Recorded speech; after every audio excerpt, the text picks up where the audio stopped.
we're running late! Yep, let's have a call in Mill Hill. Hello, Alan. Hi, Nick. Thank you so much. By the way, I'm a big fan with my daughter. She likes you as well. So. Oh, hello, daughter.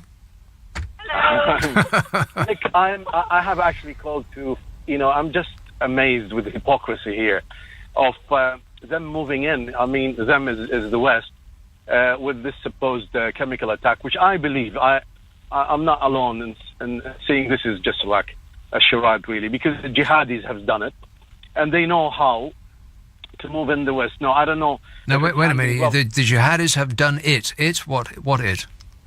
Well, Douma was actually controlled by the jihadis, and they were holding 3,000 civilians as hostage.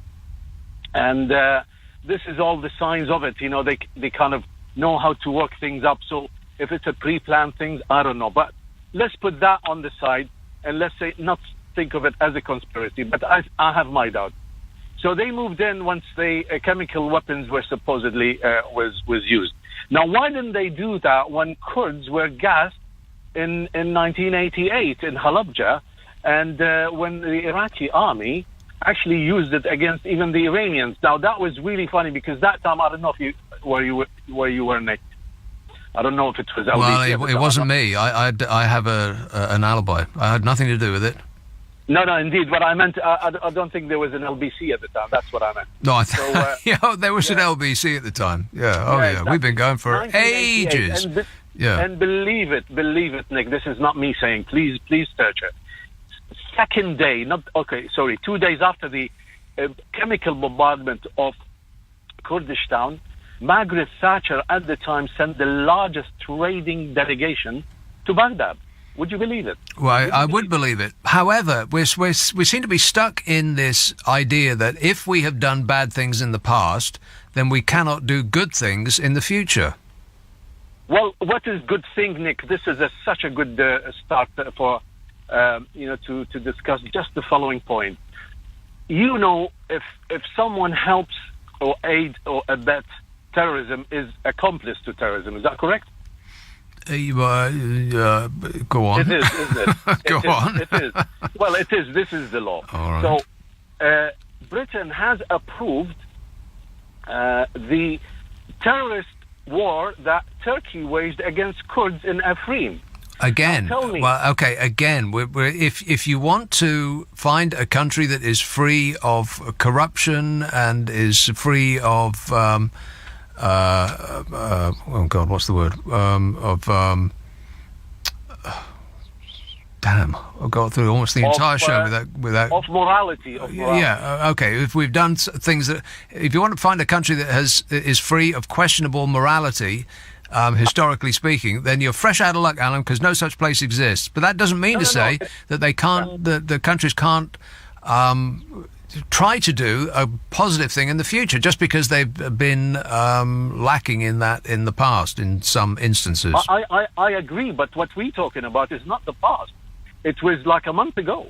I mean, we're talking about 2 months ago when Britain agreed for Turkey to go and invade and wage a terrorist attack against Kurds in Afrin. This is the northern part of Syria, a safe, secure, peaceful... Well, when you say agreed, what do you mean by that? Approved. If you please check what has Boris Johnson actually tweeted, and he approved the operation, giving Britain sort of, if you like, approval to Turkey to move in and wage a terrorist war. And listen to this, please, Nick. This is all in the public domain. It was declared publicly by Erdogan to say he wants to clear off the region, between inverted comma, from the rightful, if you like, indigenous population, and give it to the jihadis and the ISIS who actually were part of it. I don't think that he and I think Erdogan and Boris Johnson are busy mates, really, are they? You check that tweet when Britain actually approved the... You may be right, but I suspect that it might not necessarily be so. But anyway, we're getting bogged down, and again, it seems to be the same issue. Just because we've done bad things in the... I mean, our list of historical bad things would take you forever to read. I mean, it's as long as your arm. But just because we have a bad history, just because we've done questionably immoral things and other questionable things in the past, doesn't mean to say that we can't make an effort to be good in the future, does it? I mean, stopping people getting gassed to death is surely would surely be a positive outcome, no?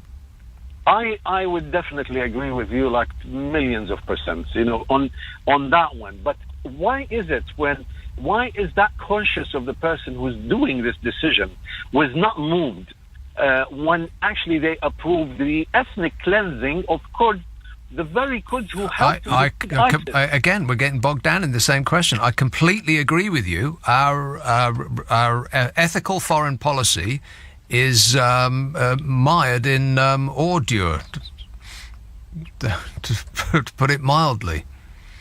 But that doesn't mean to say that everything that we do from now on also has to be bad. And ignoring the plight of the Syrian people for this long, for 500,000 dead people and entire cities completely wiped off the map, is bad. Again, to put it mildly. But that doesn't mean to say that everything that we do from this moment on also has to be bad, otherwise we're hypocritical. Alan, I'm going to have to move on because look at the time. Let's have Tottenham. Hello, Jonathan. Oh, Jonathan. Too late. Hammersmith. Hello, Felix. Hi, Nick. How are we doing? Good, thanks.